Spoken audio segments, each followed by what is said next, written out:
बिस्मिल्लाहिर्रहमानिर्रहीम। नाजरीन, आज एक बड़ी मालूमाती वीडियो लेके मैं आपके सामने हाज़िर हूँ।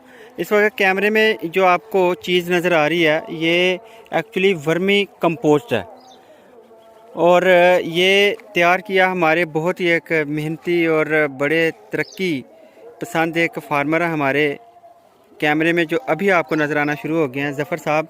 ये इनकी कावश है। आइए इनसे कोई चंद मालूमात लेने की कोशिश करते हैं और देखते हैं कि ये किस कदर आसान मंसूबा और इसके साथ ये किस कदर फ़ायदेमंद मंसूबा है किसानों के लिए, और इसके फ़ायदे जो हैं वो छोटे लेवल पे और बड़े लेवल पे क्या क्या हो सकते हैं। अस्सलाम वालेकुम ज़फ़र साहब, कैसे हैं आप? ठीक है, मैं ठीक हूँ, आप बताएं।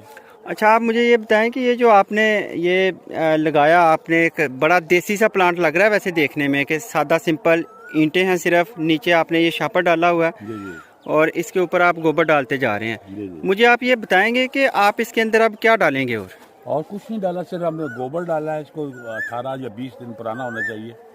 और उसको ये रेड वर्म डालने से पहले हमें इसका टेम्परेचर टच कर, ज़्यादा गर्म ना हो, ज़्यादा गर्म ना हो, उसके लिए ऊपर पानी वगैरह फेंकते रहना चाहिए। हम एवरी डे पानी देते हैं ताकि ठंडा हो जाए। हाँ, आजकल गर्मियों के दिन है तो सुबह शाम आजकल फेंक देना चाहिए, पानी देना चाहिए। हाँ, कुछ लोगों को मैंने नाजरीन ये देखा कि वो ऊपर से ढाँप भी देते हैं, जो स्ट्रा वगैरह होते हैं वो काट के ऊपर रख देते हैं ताकि ज़्यादा ठंडक जो है वो रहे और पानी उनका कम इस्तेमाल हो, जो बड़े लेवल पे लोग करते हैं। लेकिन चलें, बहरहाल ये तो एक बड़ा हमारा एक छोटा सा यूनिट है लोगों को सिखाने के लिए और दिखाने के लिए कि ये कोई बहुत ज़्यादा बड़ा काम नहीं है, इसको करना चाहिए, ऑर्गेनिक जो खेती है उसकी तरफ आना चाहिए। अच्छा, ये आप मुझे ये बताएं ज़फ़र साहब कि इसके अंदर आपने फिर क्या डाला है? ये और जो कुछ नहीं डाला, सिर्फ रेड वर्म डालने इसके अंदर। आपने रेड वर्म कहाँ से लिए? रेड वर्म हमने खरीदे, बाई किए थे लाहौर से। ये किस तरह आपको एक केजी के लिहाज से मिले? तकरीबन 1 किलो मिले थे, इसमें मिट्टी वगैरह भी शामिल थी। 1000 रुपीज़ के पर केजी मिले थे। ठीक है। वहाँ से हमने ये छोटा सा ये पायलट प्रोजेक्ट शुरू किया था। अब माशाल्लाह हमारे पास मिलियंस ऑफ रेड वर्म्स हैं। हाँ, ज़बरदस्त। जिनको हमने ये 2 बेडों के ऊपर बिछाया हुआ है और ये बिल्कुल ठीक चल रहा है काम। और 2 महीने में ये बिल्कुल तैयार हो जाती है और इस बेटर देन वो जो केमिकल फर्टिलाइजर। हाँ, केमिकल फर्टिलाइजर से बहुत अच्छी है। और इसको अगर ज़मींदार लोग यूज़ करते हैं तो ये बहुत ही अच्छा, उनके लिए ज़मीनें भी उनकी ठीक रहेंगी और सेहतमंद रहेंगी, ख़राब नहीं होंगी। और ये देसी तरीका है, लेकिन ये 2 महीने में आपके पास वर्मी कंपोस्ट तैयार हो जाता है। वेजिटेबल्स के लिए सबसे बेहतरीन चीज़ है। ठीक है, यानी ऑर्गेनिक जो वेजिटेबल्स हैं, ऑर्गेनिक फ्रूट्स हैं, वो आप बड़ी आसानी के साथ इससे आप ले सकते हैं। बहुत ही अच्छी चीज़ है, बहुत अच्छी चीज़ है। नाजरीन, इनका मैं आपको ये साथ एक बागीचा है, मैं आपको दिखाऊं। इसमें इन्होंने ऑस्ट्रेलियन लीमू लगा रखे हैं, आगे आड़ू है, कुछ लीची है, इस तरह के मिलते जुलते कई जो पौधे हैं, काफ़ी सारे। इनका काफ़ी दूर तक आगे तक बागीचा। और मैंने देखा कि इन्होंने एप्लीकेशन की हुई है सब्जियों में भी। ये नीचे कुछ सब्जियां भी हैं, सिर्फ ये नहीं, आगे भी हैं। तो इन सब्जियों में भी मैंने इनकी एप्लीकेशन देखी है कि वो ये कर रहे हैं। तो ज़फ़र साहब, आप मुझे ये पहले बता रहे थे कि आप किसानों को ये जो वर्मी कंपोस्ट है ये आप फ्री में दे रहे हैं ताकि लोग जो हैं वो इससे फ़ायदा हासिल करें, कोई इब्तदाई कदम इनिशिएट जो हैं वो लोग हों। तो क्या ऐसा ही है? हाँ बिल्कुल, हम मुफ्त देंगे, कोई पैसा वैसा नहीं लेंगे उनसे। हालांकि आपने 1000 पर केजी लिया था। हाँ, तो लेकिन हम अब फिलहाल इसको इंट्रोड्यूस करवाने के लिए हम उसको कोई पैसा नहीं लेंगे, ताकि लोगों को पता चले, ज़मींदारों को, कि क्या इसका फ़ायदा है, वेजिटेबल में कहाँ इस्तेमाल हो सकता है, बागों में कहाँ इस्तेमाल हो सकता है, खेती बाड़ी में कहाँ इस्तेमाल हो सकता है और इसकी कितनी पावर है। वो खुद डालेंगे, उनको पता चल जाएगा क्या है इसकी ताकत है या नहीं। अच्छा, ये जो आपने बेड बना रखा है, ये इसकी लंबाई कितनी है? लंबाई हमने होनी तो 30 एक फुट होनी चाहिए।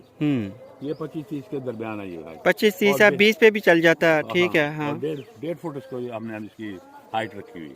1.5 फुट हाइट है इसकी। गोबर डालते जाना, सिर्फ गोबर डालते जाना है। और ये मेक श्योर करना है रेड वर्म डालने से पहले कि इसको अंदर वार्म गर्म ही ना हो।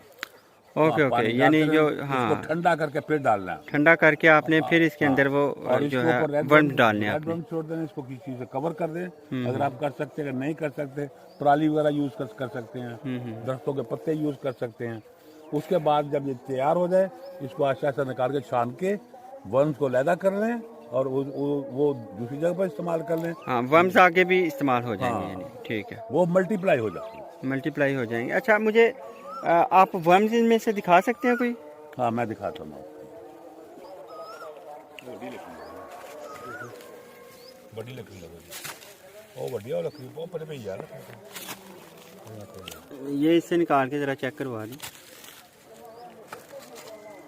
हाँ, ये देखें।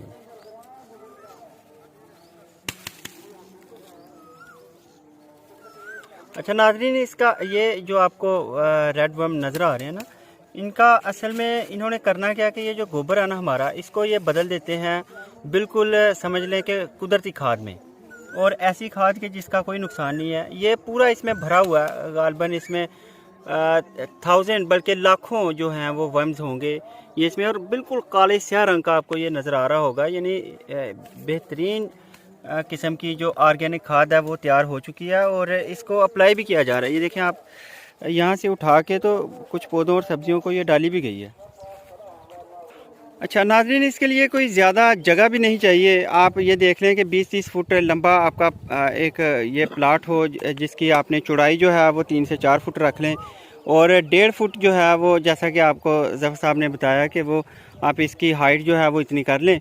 और उसके बाद आप सिर्फ यहाँ से, ये शकरगढ़ सुखोचक एरिया है, यहाँ से आप जो है वो बेशक वीडियो पे मैं नंबर डाल दूंगा, आप उस नंबर पे कॉल करके तो यहाँ से आप लेके जाके तो इसको कर भी सकते हैं। वैसे भी देहातों में हमने तो ये देखा कि सालों सालों जो है वो गोबर जो है वो पड़ी रहती है और ज़ाया होती रहती है, बाज़ औक़ात बारिशों में बह जाती है।